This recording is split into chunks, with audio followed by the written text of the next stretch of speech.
Good morning. And now that the sun is up, we just want to show you what we are seeing in the Patapsco here, in my angle here. And I want to start, if you can go into the ship there, and you can see just that massive ship in the middle of the water, and you can see the remnants of the bridge. And again, this is from the Baltimore County viewpoint. And the first thing I noticed when the sun started to go up is just over to the side of that, you can see the ramp where that was leading to the bridge, and you can see there's no more bridge there. It's just heartbreaking. You can see just where it ends. You can see what's left of the Key Bridge. An absolutely incredible view. We've talked about the challenges: diesel fuel in the water, silt, the tide, the cold temperatures. At least we've got daylight now. I want to bring in a neighbor here in this community, Jeremy, and you live fairly close by.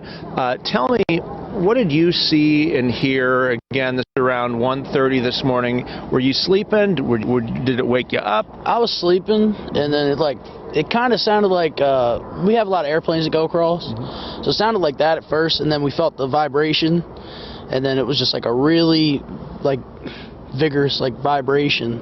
Are you connected? Yes. Now, I mean, you could tell the bridge was gone this morning, but now it's tragic, man. Yeah. How many times would you say you've crossed the Key Bridge in your life? I mean, I just crossed it yesterday twice for work. It makes you think a lot, right? I mean, you never know what could happen. I mean, yeah, but life goes on. But I just pray for the people that are involved, Yeah, and just describe, even the conditions. It's cold out here. I mean, can you even imagine what they're having to go through? And they said they're going to keep, searching. They're going to stay on this until they have gotten everyone out that they can. But it's got to be extraordinarily difficult. I can't imagine what they go through. I mean, I have first responders in my family, but I tell you what, they'll get the job done. That's all I know. And tell me, when you were jolted, what did you think it was? Did you look at your phone right away? I mean, how long did it take you to realize? I didn't look at my phone, but I did run outside because I thought a plane crashed. Sounded that? It was that harsh? That loud, yeah. So I was like, man, that's close. So I went and looked around, didn't see anything, and then went back inside, and my uncle actually called me and said the Key Bridge collapsed. So I mean, it's such a talk to me about the importance of that bridge too. I mean, I think I read a statistic, roughly 30,000 cars a day. It's also where a lot of the hazardous chemicals go through because they can't go through the tunnel. Get through the tunnel. Yeah, I mean, even with plumbing, I'm in plumbing and HVAC right now. So even with plumbing, you can't take acetylene tanks through the tunnel. So it's going to be a big strain on not only just day to day, but tradesmen's lives as well. I heard you say you used to fish under there. I mean, just to think of that massive steel structure, how big it is, and something that could cause it to collapse. I mean, it's baffling. I mean, I can't fish under there no more, but man, I don't know, the force that it took to do that, and it doesn't look like the ship's damaged at all. So massive ship, yeah. It's just crazy. It's hard to even describe, because I know people are seeing aerial views and different angles of this, but just from right here where we are on the edge of the water, and we're a little bit far away, but it's just incredible. It is incredible. It's devastating to look at. To think something's been there since 1977. Actually, the anniversary just passed on the 24th. Yeah, a few days ago. So to think something's been there 40 plus years or whatever. I'm not good at math, so don't quote me on 47 years, yeah. It's hard to fathom, right? I mean, people are saying, even I think I heard the mayor say it's like something out of a movie. Yeah, I mean, it's exactly what it's like. One of my neighbors came up and they said it was like an action movie, It's something you feel like you're in Hollywood, you're not. It's not real, it's a dream, so. And sadly, it's real, and they're, right now they're trying to save these people. Yeah, I mean, I hope every single one of them's okay. I prayed for them. And I'll continue to pray until they're found or okay. So that's all we can do. Thank you very much, Jeremy. And again, we know that the crews haven't been interviewed. They're still on the ship, from what we understand. And we've been showing you this angle. I want to show it to you again, if you don't mind, just where we are in relation to the port. And you can see the port is right next to us. So the Dolly had left a little bit less than a half hour before the collision, left the port, went out into the Patapsco, and then didn't make it very far, and rammed into one of those support piers, and that's where it sits right now, and that's where the rescue efforts are focused to try to make sure if there's anyone still alive in that water that they can get them out, that they can save lives. Again, just an incredible scene here from Baltimore County as we continue to digest the news that the Key Bridge collapsed this morning, just around 1:30 this morning. And we want to talk to another neighbor here. You live here in Turner Station. I live in Sparrows Point. Sparrows Point. Mm-hmm. So tell me, what did you see and hear this morning? Well, I was actually asleep, and I saw it on social media. So my dad was actually calling, because my dad takes the Key Bridge like every single day to and from work. Wow. And he just took the Key Bridge, like getting over to work. Just before this happened? Mm-hmm. And he was calling the house because no one was answering. And I'm just like, who's calling at like 1 in the morning? It's my dad. And he was all like, the Key Bridge, the Key Bridge. And I just like, it's crazy because my dad takes that bridge, and I was about to take that bridge. I think it's something that all of us think about. Yeah. And now, look behind you. I mean, just incredible. Looking at that, what's in your heart? Crying. Like, I've been crying. But, like, it's, I don't know, like, I really do pray for Baltimore and Dundalk, and because this bridge it meant a lot to me, like, growing up around here, especially in Sparrows Point. I've taken this bridge, like, to everywhere. Vacations, like. Is it hard to be here right now and look at this and see just how it's just not even there, and you can see the ramp that goes up to it, and then there's nothing? I mean, you must be. I only think a lot of people who take the bridge, you're like, I can't even fathom being on that bridge and having it collapse. You know, like, I want to say it's like it's glad to be in the middle of the night. Like, I really do hope they find more people in the water, and it wasn't during rush hour, because the rush hour would have been much, much worse. It would have been. I mean, describe in the morning when you're taking that bridge, it can get pretty crowded. Yeah, I don't take the bridge in the morning, but I know, like, my dad, he takes it in the middle of the night to basically, like, right in the morning, because that's what time he gets off. So I imagine him going over that bridge at, like, 11 a.m., like, it's got to be crazy. I'm sure you're going to hug your dad when you see him. I am. The biggest hug. I mean,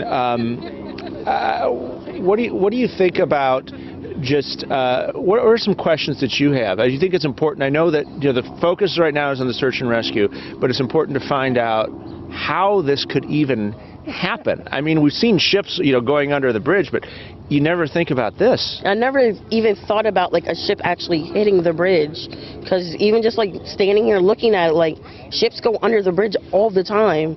So, like, I just don't understand how it happened. Yeah, and it's a massive ship, as you can see. I mean, those containers just stacked up. It's even hard to really describe how large it is. And then, your heart has to go out for anybody who was on that bridge when it was struck. Yeah, the workers that are on the bridge, like, my prayers definitely go out to them and their families. Anybody that was driving over the bridge my heart goes out to everybody, and for the search and rescue team, because anything else can happen out there, and I'm just hoping it doesn't. Now, how is this going to affect you and your family? Because you got to find another way around too. Yeah, we'll have to probably go through the tunnels. Yeah. Or take like 695 all the way around. But even then, taking 695 is already traffic. Yeah. So it's just gonna be more traffic. Just something you got to leave earlier. And then, what was your reaction when you saw the video? I know a lot of people have looked at it. I looked at it several times. It just happened so fast. Yeah, it was like, I was comparing it to like one of my science projects, like when we used to build popsicle sticks and see what like the weight can hold. Like, it went down so quickly. It's almost just unimaginable how fast it all happened. Yeah, it happened really fast, like extremely fast. Well, thank you, Kendra. You're welcome. It's a pleasure to meet you, and sorry under these circumstances, but thank you for sharing your perspective. And I know a lot of people right now have a lot of the same thoughts. I mean, just, you know, as Kendra said, her dad had just crossed the bridge, and thankfully he made it, but there's so many others right now that they are searching for right here at the Key Bridge. I want to now show you what it looks like this morning as the sun is now rising. Understand, we are less than a quarter of a mile away from where this collapse happened here. You see that we still have law enforcement here blocking off the area, but when you look down, you can see pieces of the bridge now this morning. Understand that this is a bridge that was here since 1977, and now it is completely gone. 1.6 miles of this bridge gone. This is something that was so impactful for our community in Baltimore area. Understand 31,000 vehicles will travel on this daily according to MDTA, and now this is no longer an option. Keep in mind, this means that the 695 loop that so many would use is completely gone now. We understand that a lot of trucks would use this area, especially since they could not go through the tunnels, especially if they had hazardous material that they need to transport, and now that is no longer an option. Police are still advising people to please not be in this area. They are deterring you. Go through 895, 95 instead. 695 is no longer available. It's something we never thought we would ever have to say, where Francis Scott Key Bridge is completely gone. Reporting live, I'm Alexis Davila for WJZ. Joining me now is Donald Heinbuch. He is a witness to this collapse. Donald, thank you for being with us. I imagine this has been just such an emotional and difficult day for you and so many others in this community. Tell us a bit about what you saw and heard this morning. Good morning. We were awakened by what sounded like a rolling thunder coming through, and it felt like an earthquake. When the bridge came down, it did crash into the water, and it made quite a noise, and it did create a vibration that went through the community. This community where I live is the closest community to Key Bridge. So it's actually right behind me. And I had previously been a chief of operations in Baltimore City for the fire department. So I turned on my radio and found out where the incident was going on, and I went to the scene where the command post was being set up to watch that ensue, and just got caught up into watching that. But as far as the impact, a lot of the people here can't get to work over the Key Bridge, and they're going to have to take detours several miles out of their normal route. I just wonder, especially because of your experience with the fire department, Donald, have you seen anything like this before? Several times we had a train explosion and derailment in the Howard Street Tunnel in downtown Baltimore some years back, and that created an impact on the economic ability of the city. But this is a whole different animal, and yeah, very serious. But it's something that we actually train for. We train for things like this, and the multi-agency response and the way the teams came together was very impressive, very impressive. And can you talk about how the community is responding? I imagine, it must be quite a frantic feeling to wake up and to see and hear about something like this, as you say, just down the road from your home. Well, we depend on the media to help us out and to tell us the best routes to take to detour around the emergency up there. And I think the media's done a pretty good job on that, having been through these experiences before. But the media played a big part in getting the information out to the folks who have to go to work. So I think even though it's really a disaster up there, I think people are dealing with it in a very reasonable way, responsible way, and in many ways the ways that we're trained to deal with things. And you mentioned a bit about the location here. I want to ask more about that. There is the bridge, there is also the port. These two are very, as I understand, important areas, not just to the local community, but the greater economy. Yeah, so we have 2 cruise ships that go in and out of Baltimore. So there are 2 cruise ships that are coming back to where we're not sure. And the backup, the marine traffic has already taken place. If you go onto any of the marine mapping sites, you'll see where the the ships are just backing up in the bay. They have to make turns, go back to another port. So and rail lines are affected, and hazmat. The hazmats that are going through the Baltimore area have to take a detour around the Baltimore Beltway as opposed to going over the Key Bridge. So that puts a lot of time and expense into their operations. And I wonder, Donald, because you seem like you're very active in the community. You said you have this experience with the fire department. Did people come out of their homes in the middle of the night when this happened? Were you getting phone calls? Walk me through what was happening as soon as you found out. Well, I guess I'm an exception to the rule. I have a radio that I can listen to on the fire. So I know exactly where to go. But it's kind of in a remote area as far as residences are concerned. Okay. It's an on this side. Now, this is the what would be the south or west side of Anne Arundel County. Baltimore County is a little different. It may be for residents on that side. But again, Baltimore County is severely impacted.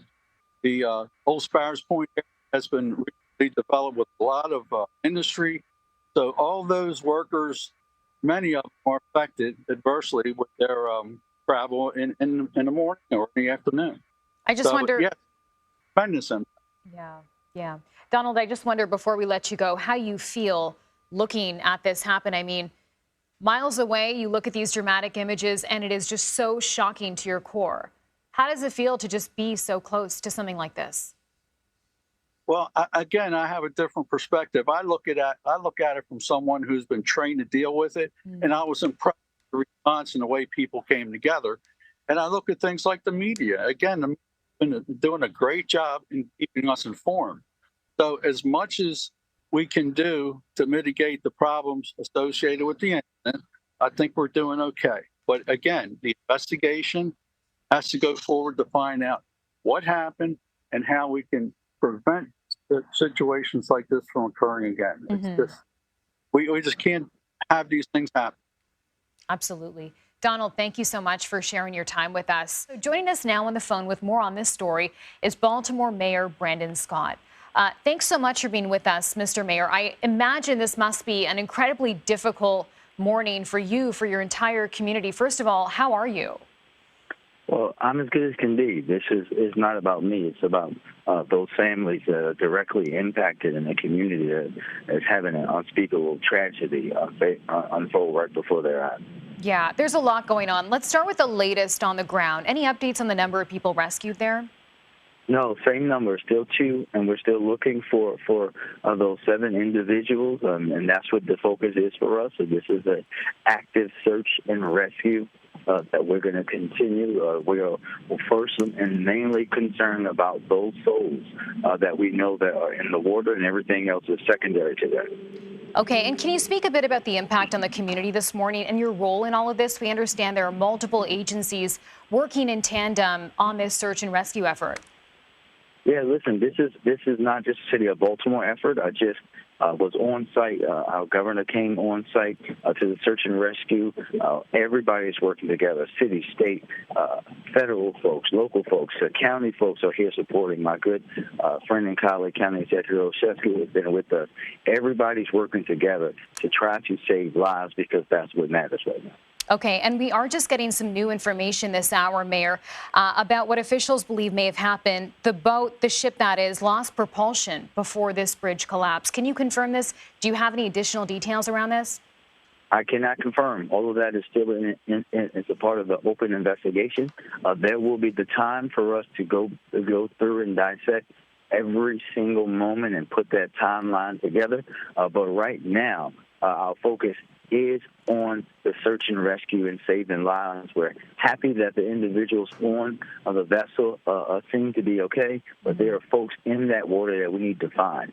So the White House is saying, Mayor, that they're willing to offer assistance in this case. What kind of help might you need? Well, listen, I've had direct contact with Secretary Buttigieg and members of the White and the President's staff. We're very grateful. We'll be reaching out to them for every single kind of asset that we may need. We already have support, obviously, from the Coast Guard. But as we go through this tragedy and as we go through the phases, once we get through search and rescue and looking at how we can get the debris and all of the things out, how we can work in tandem to get our port and all the things back open, we'll be making every single asset we can of our wonderful federal partners. But right now, all of our asks are about the search and rescue. And Mayor, have you spoken to either the president or anyone in the Biden administration this morning? Yes, I have actually. Yes, I have spoken to members of the Biden administration. Like I said, I spoke to Secretary Buttigieg directly and Tom Perez, who works directly for the president at the White House. And, you know, this was such a massive bridge. It happened in a matter of just moments. It also happened, notably, at the nation's 9th busiest port. Can you talk us through the impact on the area? Yeah, listen, the port, everyone depends on this port, right? It's a huge, huge thing for us. We know how important the port is, but right now it's not as important as those lives, and that's where my focus is. And the focus, obviously, in the air and in the water right now. Can you talk a bit about the scale of this rescue operation? It's a big scale. You're talking about dive teams from multiple police departments, multiple fire departments, state agencies that have dive team support out here. Everybody's working to find these individuals to make sure that we are leaving nothing unturned in our search. And, you know, Mayor, there have been some challenges overnight because this happened around 1:30. We kept hearing about, you know, darkness being a huge obstacle for search and rescue teams who were there on scene. Do we know when those two people were rescued? Was it after the sun came up? No, they were rescued before the sun came up, and even though we know there's challenges presented by the darkness, we have to make sure that we're using all of our assets. We use our helicopters to aid our divers and our teams. We were able to use sonar. That's how we know that there's vehicles in the water. So we'll use every asset and every piece of technology and equipment that we have, while understanding that when you not just have the darkness, now the sun is up, that helps, but you still have the current, you have the depth of the water, you have the weather itself, the temperature of the water. All of those things present challenges, and we just have to work through them as we go through search and rescue. Okay, Mayor Brandon Scott, thank you so much for making time to update us. We appreciate it. Absolutely. Thank you.